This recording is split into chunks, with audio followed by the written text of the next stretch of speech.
ನಮಸ್ಕಾರ. ಮಂತ್ರಿಮಂಡಲ ವಿಸ್ತರಣೆ, ಹೊಸ ಸಚಿವರ ಪದಗ್ರಹಣ, ಆಹಾ ಓಹೋ ಅಂತ ಕಾರ್ಯಕ್ರಮ ನಡೆಯುತ್ತೆ ಅಂತ ಎಲ್ಲಾ ಕಾಯ್ಕೊಂಡು ಕೂತಿದ್ರು. ಅಲ್ಲಿ ನೋಡಿದ್ರೆ ತೆಪ್ಪ ಉಲ್ಟಾ ಬಿದೋಗಿ ಎಲ್ಲ ಒದ್ದಾಡ್ತಾ ಇದಾರೆ ಅದರ ಅರ್ಥ ಎಲ್ಲ ಅಸಮಾಧಾನಗೊಂಡಿದ್ದಾರೆ ಅಂತ. ಯಾಕೆ ಈ ರೀತಿ ಗೋಜಲು ಆಯ್ತು ಅಂತ ಯಾರು ಹೇಳೋರಿಲ್ಲ. ಆದ್ರೆ ನಾವು ಕಂಡಂಗೆ ಏನೇನಾಯ್ತು ಅನ್ನೋದನ್ನ ಹೇಳ್ತೀನಿ ಕೇಳಿ.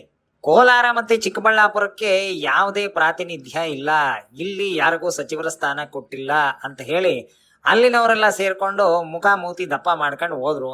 ಸೊ ಅವರು ಏನೋ ಸಭೆ ಮಾಡ್ತಾರಂತೆ, ನಾಳೆ ನೋಡ್ಬೇಕು ಏನಾಗುತ್ತೆ ಸಭೆನಲ್ಲಿ ಅಂತ. ಇನ್ನ ಈ ಕಡೆ ಟಿ.ಬಿ. ಜಯಚಂದ್ರ, ನಾಡಗೌಡ ಇವರು ಕೂಡ ಬಹಳ ಅಸಮಾಧಾನಗೊಂಡ್ರು.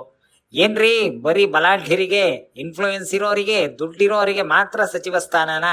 ನಮಗೂ ಕೊಟ್ಟಿದ್ರೆ ನಾವು ಅದನ್ನೆಲ್ಲ ಮಾಡ್ತಿದ್ವಪ್ಪ, ನಮ್ಗೆ ಯಾಕೆ ಕೊಡ್ಲಿಲ್ಲ ಅಂದ್ರೆ ನಮ್ ಸೀನಿಯಾರಿಟಿಗೆ ಬೆಲೆ ಇಲ್ಲ ಅಂತ ಆಯ್ತು ಅಂತ ಅವರು ಪಾಪ ಎಡಗಣ್ಣಲ್ಲಿ ಹತ್ಕೊಂಡು ಹೋದ್ರು.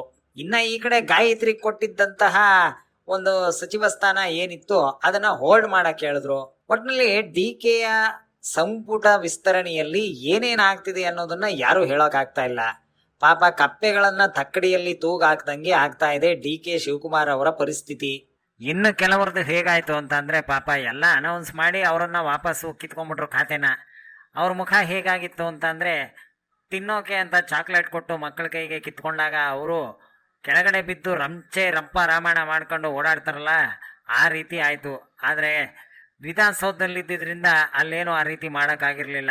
ಒಟ್ನಲ್ಲಿ ವಿಧಾನಸೌಧ ಇವತ್ತು ಕೋಳಿ ಫಾರಂ ತರ ಕಾಣ್ತಾ ಇತ್ತು. ಕೋಳಿ ಫಾರಂ ಅಂದ್ರೆ ಗರಿಗರಿಯಾದಂತಹ ಖಾದಿ ಹಾಕೊಂಡು ಸಚಿವರು ಶಾಸಕರು ಅಲ್ಲೆಲ್ಲ ನೆರೆದಿದ್ರಿಂದ ವಿಧಾನಸೌಧನ ಇವತ್ತು ಕೋಳಿ ಫಾರಂ ಅಂತ ಕರಿಬಹುದಾಗಿತ್ತು.